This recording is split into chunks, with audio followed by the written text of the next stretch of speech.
পুরোদমে ইসরায়েল ফিলিস্তিন ভয়াবহ যুদ্ধ চলছে, আর এই যুদ্ধের কিছু গুরুত্বপূর্ণ আপডেট সংবাদ জানিয়ে দিব। পশ্চিমা সহায়তা ছাড়া ইসরায়েলের পতন বা ধ্বংস খুব অল্প সময়ের ব্যাপার। গাজা যুদ্ধে জয়ের পাল্লা হামাসেরই ভারী হবে, এমনই মন্তব্য করেছে আন্তর্জাতিক বিশ্লেষকেরা।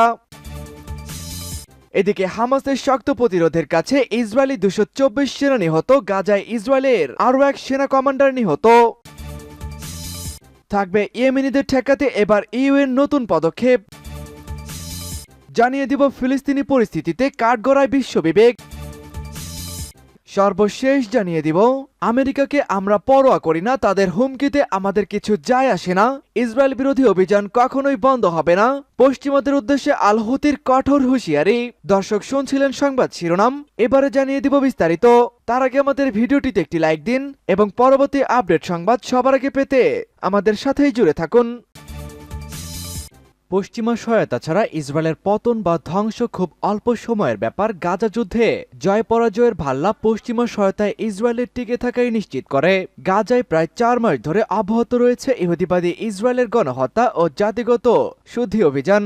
কিন্তু গাজা যুদ্ধে ইসরায়েলের পরাজয় এখন আগের চেয়ে অনেক স্পষ্ট হয়ে উঠেছে।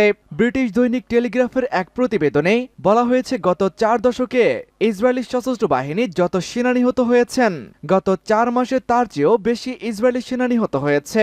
হাজার হাজার বেসামরিক নাগরিকদের হত্যা করা ও বন্দীদের হত্যা করা, বিশেষ করে হাজার হাজার শিশু ও নারীকে হত্যা করা, কিংবা হাসপাতাল, স্কুল, গির্জা ও আবাসিক বাড়িঘর বোমা মেরে ধ্বংস করার মধ্যে কোনো গৌরব বা বিরত নেই। গতকালও ইসরায়েলি রেডিও জানিয়েছে, ইসরায়েলের একটি বিশেষ বাহিনী 5ম রিজার্ভ ব্রিগেডকে গাজা থেকে সরিয়ে নেওয়া হয়েছে, অথবা তারা পিছু হটেছেন। অথচ ইসরায়েল গাজায় টানেল বা সুড়ঙ্গগুলোকে সমুদ্রের পানি দিয়ে ভরে দিবে বলে ঘোষণা করেছিলেন। টানেলগুলোকে এভাবে ধ্বংস করা ছাড়াও হামাসের সব সেনাকে নির্মূল বা হত্যা করা হবে এবং সব ইসরায়েলি বন্দীকে গাজার উপরে পূর্ণ কর্তৃত্ব প্রতিষ্ঠা করা হবে বলেও ইসরায়েলি শাসকেরা আস্ফালন করেছিলেন।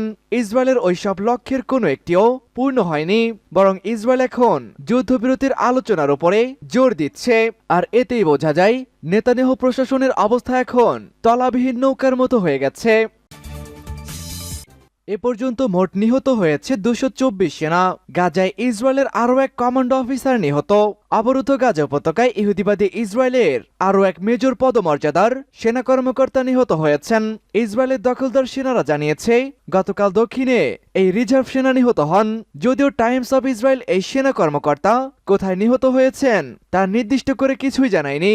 তবে গত কিছুদিন ধরেই খান ইউনিস শহরে প্রচণ্ড লড়াই চলছে এবং সেখানে মঙ্গলবার অন্তত 2 সেনা নিহত ও 3 জন মারাত্মকভাবে আহত হয়েছিলেন। ইসরায়েলের গণমাধ্যম নিহত সেনা কর্মকর্তার পরিচয় তুলে ধরে বলেছে, 36 বছর বয়সী মেজর ইজ্জার হ্যাফম্যান ইসরায়েলের বিমান বাহিনীর এলিট সালদাক ইউনিটের কমান্ডার ছিলেন। তার মৃত্যুর মধ্য দিয়ে গাজা উপত্যকায় ইসরায়েলের স্বীকারোক্তি মতে 224 জন সেনা নিহত হল। তবে হামাস বলছে, গাজায় ইসরায়েলের আরও অনেক বেশি সেনা নিহত হয়েছেন। গাজায় যুদ্ধবিরতির জন্য যখন ইসরায়েল ও আমেরিকা ব্যাপক তৎপরতা চালাচ্ছেন, তখন ইসরায়েলি সেনারা বর্বর আগ্রাসন জোরদার করেছে। হামাসও পাল্টা তীব্র প্রতিরোধ গড়ে তুলেছে। গত কয়েকদিনে বিশেষ করে দক্ষিণ গাজায় ইসরায়েলের অনেক সেনা নিহত হয়েছেন। পাশাপাশি প্রতিদিন ইসরায়েলের গর্বের বস্তু মার্কাভা ট্যাঙ্ক ধ্বংস হচ্ছে বলেও খবর পাওয়া যাচ্ছে। ইয়েমেনিদের ঠেকাতে এবার ইউএন নতুন পদক্ষেপ। ফিলিস্তিন ইসরায়েল যুদ্ধের পর থেকে অস্থিতিশীল লোহিত সাগর। গাজায় ইসরায়েলি বাহিনীর হামলার জবাবে দলটি অব্যাহতভাবে এই নৌপথে জাহাজে হামলা চালিয়ে আসছে। এবার তাদের ঠেকাতে নতুন পদক্ষেপের কথা জানান দিয়েছে ইউরোপীয় ইউনিয়ন। বৃহস্পতিবার আল জাজিরার এক প্রতিবেদনে এই তথ্য জানানো হয়। ইউরোপীয় ইউনিয়নের পররাষ্ট্র বিষয়ক প্রধান জোসেফ বোরেল জানিয়েছে, লোহিত সাগর ও এডেন উপসাগরে ইয়েমেনিদের রুখতে ব্লকের সব পররাষ্ট্রমন্ত্রীরা নতুন করে চুক্তি করতে চলছে। এ অঞ্চলে আগামী 29 জানুয়ারির বৈঠকে জাহাজকে সুরক্ষা দিতে তারা নৌ মিশন পরিচালনার ব্যাপারে চুক্তি করতে পারেন। ইইউ কর্মকর্তারা জানিয়েছেন, 7টি দেশ ইতিমধ্যেই জাহাজ ও বিমান সহায়তা দেওয়ার জন্য সম্মত হয়েছে। এর মধ্যে বেলজিয়াম ও জার্মানি ফ্রিগেট দিতে সম্মত হয়েছে।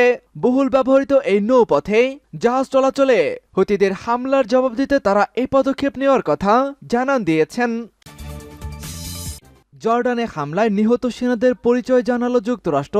জর্ডানে হামলায় নিহত 3 সেনার নাম প্রকাশ করেছে যুক্তরাষ্ট্র।